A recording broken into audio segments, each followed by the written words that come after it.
Sean bienvenidos, soy la doctora Jimena Aguilar y hablaremos de la enfermedad ácido péptica.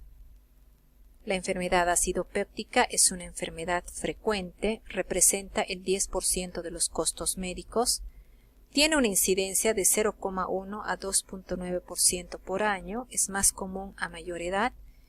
El Helicobacter pylori ha sido fuertemente asociada y se indica que incrementa la incidencia hasta en 10 veces, tiene una prevalencia este tipo de enfermedad del 10 al 20%, su tasa de mortalidad por las complicaciones es de 2 a 3 por 100.000, la úlcera duodenal es más frecuente en varones y las úlceras gástricas son equitativas.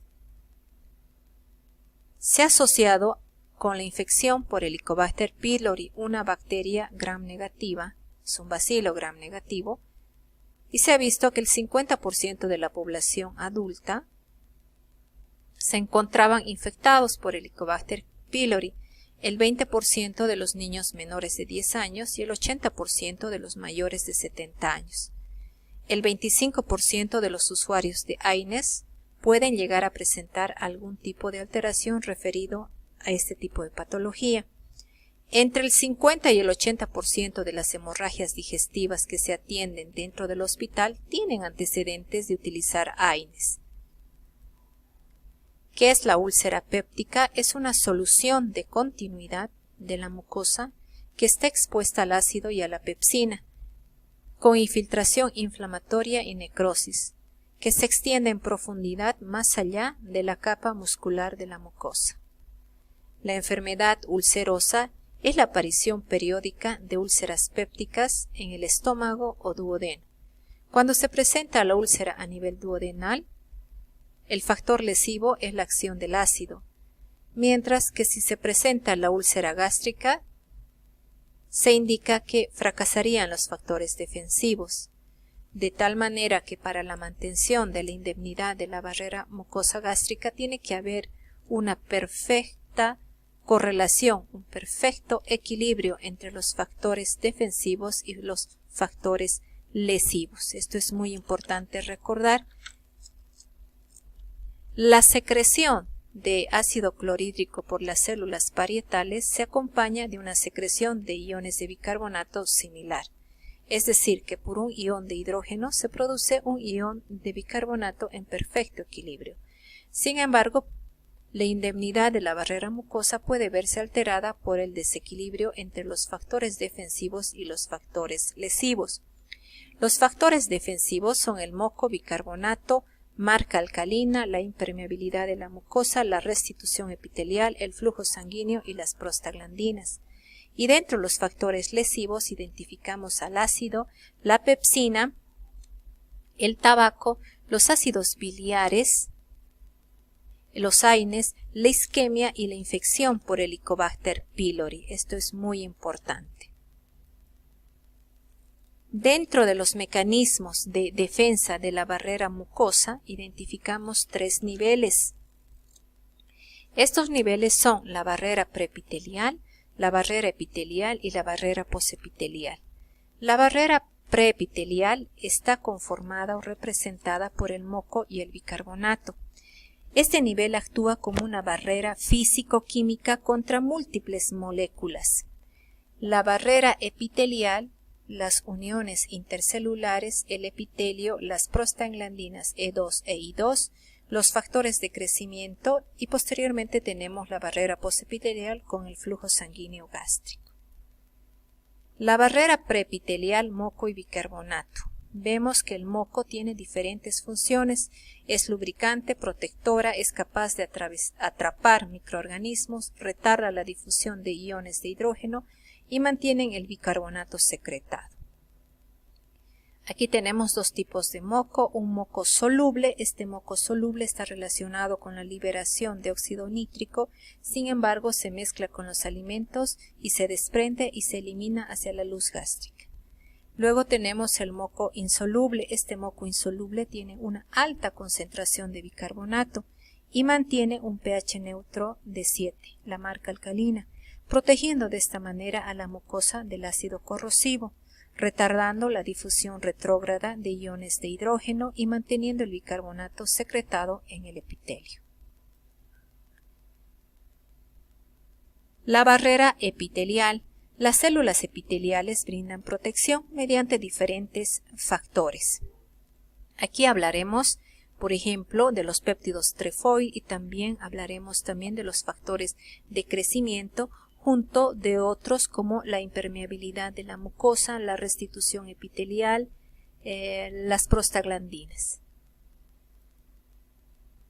Cuando hablamos de la barrera epitelial hay que recordar nuevos factores que son los trefoil factors. Estos son péptidos pequeños y compactos que participan en la reparación de las superficies mucosas mediante procesos de restitución y regeneración epitelial. Dentro de la restitución y regeneración epitelial intervienen unos factores que son los factores de crecimiento epidérmico, el factor transformador del crecimiento, el factor de crecimiento de fibroblastos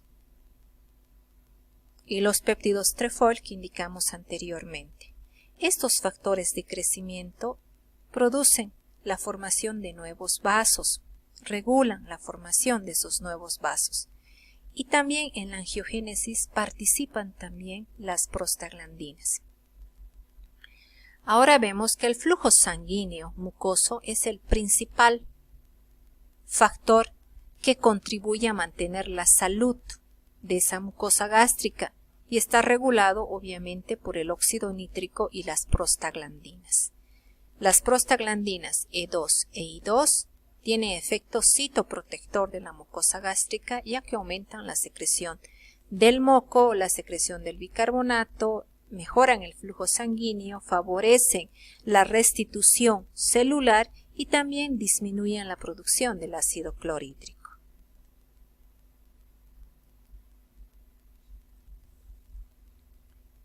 Recordemos que cuando hablamos de prostaglandinas hay que recordar estos dos tipos que acabo de mencionar.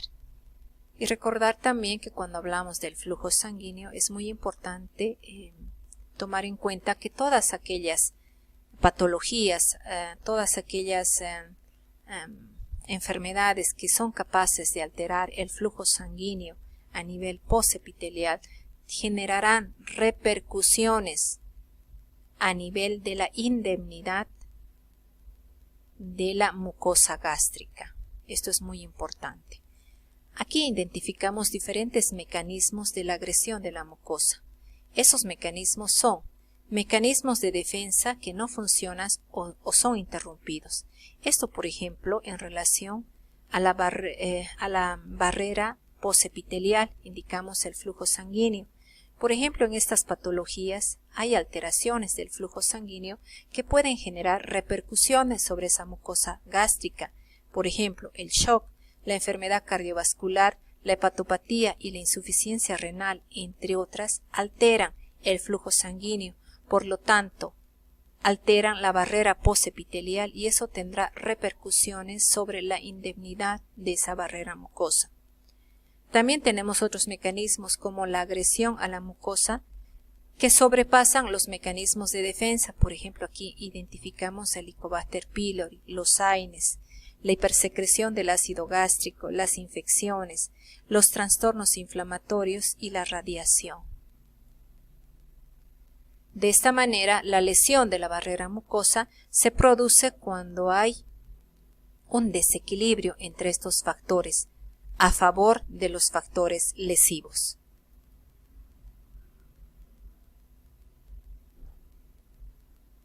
Aquí hablaremos de la enfermedad acidopéptica. Cuando hablamos de este tipo de enfermedad, identificamos dos factores de riesgo muy importantes, incluso se los denomina como los más importantes: la infección por Helicobacter pylori y los AINES.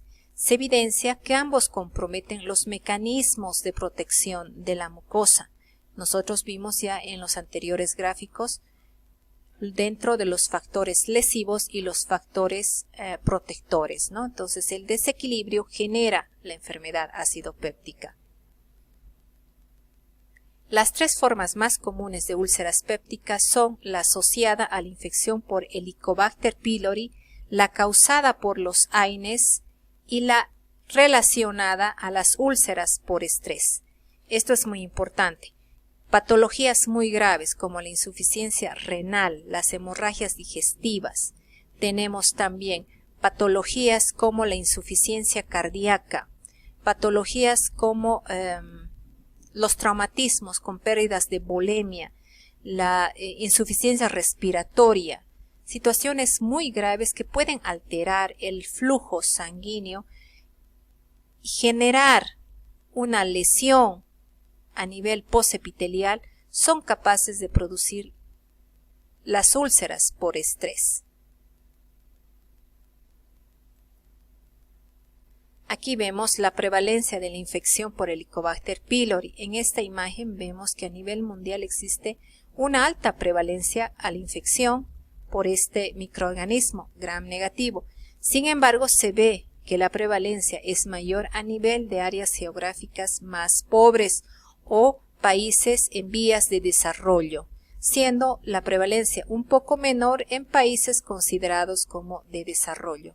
Vemos prevalencias muy elevadas. Helicobacter pylori es el agente relacionado con mayor frecuencia con la enfermedad ácido péptica. Su prevalencia es mayor a mayor edad y el nivel socioeconómico bajo. Tiene una prevalencia, la infección por Helicobacter pylori, del 80 al 95%. La transmisión es fecal, oral y oral. Se ha asociado esta infección con las úlceras gástricas y duodenales, con el cáncer gástrico y con el linfoma de Malt. Pero recordar también que Helicobacter pylori es capaz de producir diferentes formas de lesión, diferentes cuadros clínicos que anteriormente les indiqué. Helicobacter pylori es capaz de producir cuadros desde gastritis aguda, desde gastritis crónica, atrofia gástrica, úlcera péptica, un riesgo aumentado de adenocarcinoma, linfoma de tipo Malt. Esto es muy importante recordarlo y no pensar simplemente que Helicobacter pylori produce una gastritis o una úlcera. Helicobacter pylori es capaz de producir diferentes cuadros clínicos desde agudos, gastritis agudas, gastritis crónicas, úlceras, hasta adenocarcinomas y linfomas de tipo Malt. Por eso es importante un diagnóstico precoz y un tratamiento oportuno.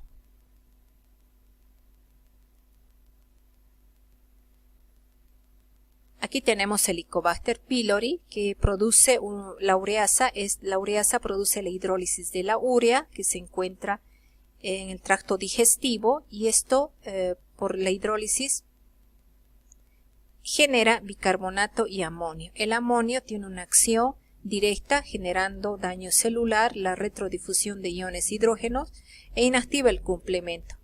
Y a través de la producción del bicarbonato es capaz de neutralizar la acidez alrededor de la bacteria. Entonces, es muy importante hacer la asociación de la enfermedad ácido péptica con Helicobacter. Esta primera parte la terminamos aquí y posteriormente proseguiremos. Ácido péptica, segunda parte. Cuando hablamos de la enfermedad ácido péptica, tenemos que hacer la relación con la infección con Helicobacter pylori. Esta infección es más prevalente a mayor edad y con un nivel socioeconómico bajo. La prevalencia se encuentra entre el 80 al 95%. Tiene una transmisión fecal oral y oral oral. Helicobacter pylori se ha asociado con diferentes cuadros clínicos como la úlcera gástrica y duodenal, el cáncer gástrico y el linfoma tipo Malt. Helicobacter pylori es una bacteria gram negativa, bacilo, que produce la ureasa, que hidroliza la urea formando amoníaco, produciendo daño celular directo y también retrodifusión de iones de hidrógeno e inactivación del complemento. Produce también bicarbonato, que es capaz de neutralizar la acidez alrededor de la bacteria. El Helicobacter pylori se fija en la superficie o en las uniones intercelulares del epitelio gástrico, sintetiza ureasa generando un microambiente alcalino, produce la colonización y proliferación de la bacteria, generando posteriormente el daño tisular directo y el daño tisular indirecto a través de la liberación de toxinas. Helicobacter pylori es capaz de generar la lesión de la barrera mucosa a través de sus factores de virulencia, como la presencia de los flagelos que le permiten alcanzar el epitelio de la mucosa. Ha sido considerado como un factor de virulencia temprano que facilita la colonización. La ureasa. Helicobacter pylori produce la ureasa que es capaz de actuar sobre la urea presente en el estómago, generando amoníaco y neutralizando la acidez. También tenemos los lipopolisacáridos en la superficie de la bacteria, que son factores de adhesión e inflamación. También tenemos las proteínas de superficie externa. Estas proteínas de superficie se adhieren a la célula huésped. Tenemos también la secreción de enzimas como la mucinasa, la lipasa y la proteasa, que son capaces de producir lesión de la mucosa gástrica. También es capaz de generar exotoxinas. Estas exotoxinas, especialmente la proteína asociada al gen A, y también tenemos la toxina vacuolizante de tipo A. La toxina vacuolizante de tipo A favorece la producción de citoquinas inflamatorias, favoreciendo la lesión de la mucosa. Tenemos también que la proteína asociada al gen A es capaz de producir cambios en la morfología celular de la célula huésped y producir diferentes cuadros clínicos, desde gastritis aguda, gastritis crónica, adenocarcinomas, linfomas y otros. También tenemos el sistema de secreción de tipo 4. Este sistema de secreción sirve para administrar a la proteína asociada al gen A dentro de las células del huésped. La asociación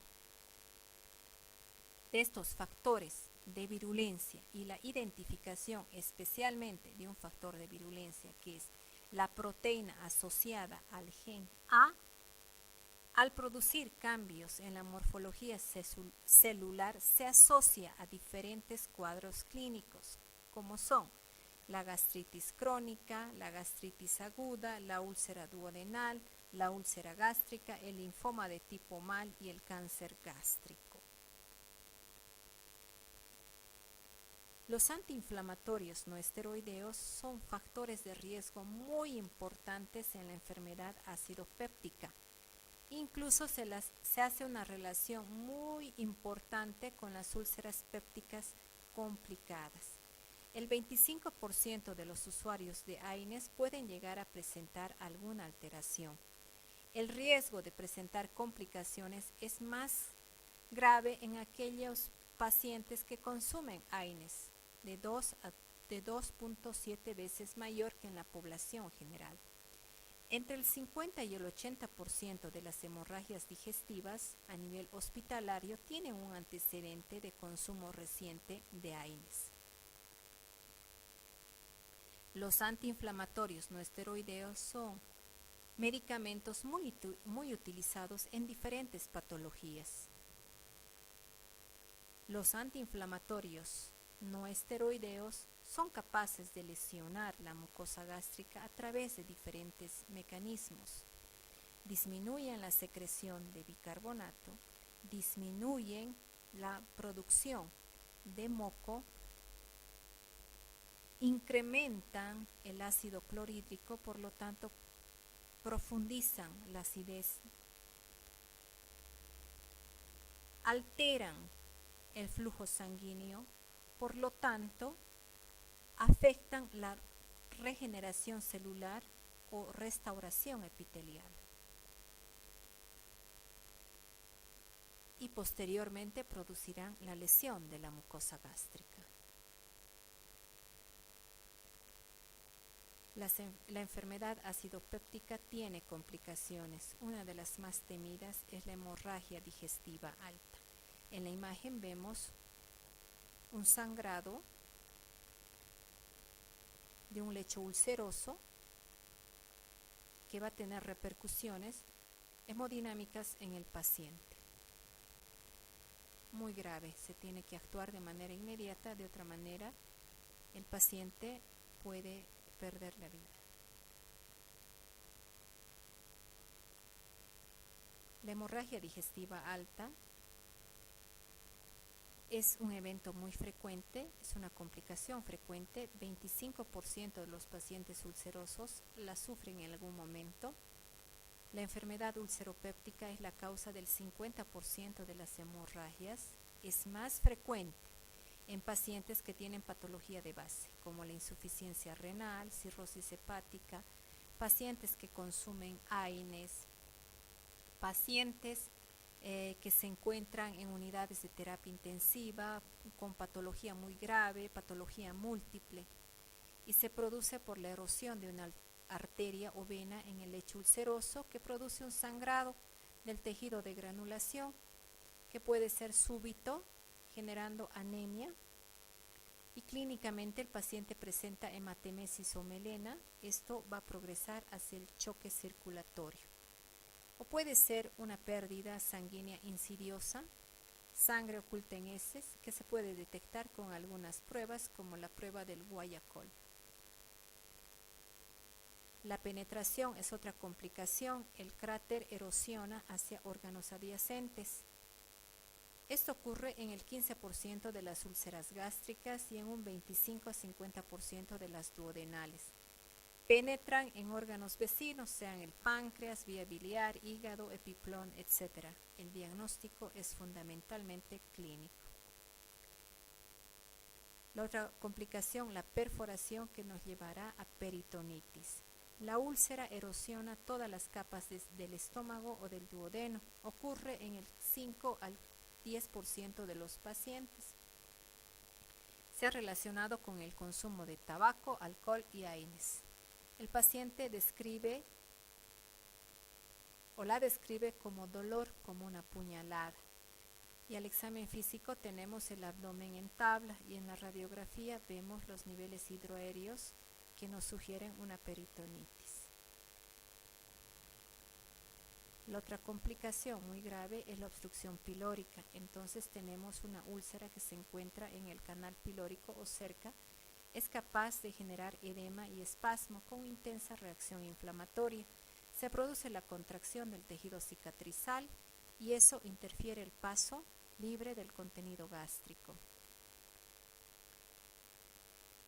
El diagnóstico a través de una anamnesis, pruebas de laboratorio, estudios radiológicos y la exploración endoscópica es muy importante, con la toma de una biopsia y el examen histopatológico para hacer el tratamiento oportuno. Si fuera por Helicobacter pylori, el tratamiento debe realizarse a la brevedad, pues el Helicobacter pylori puede ser erradicado.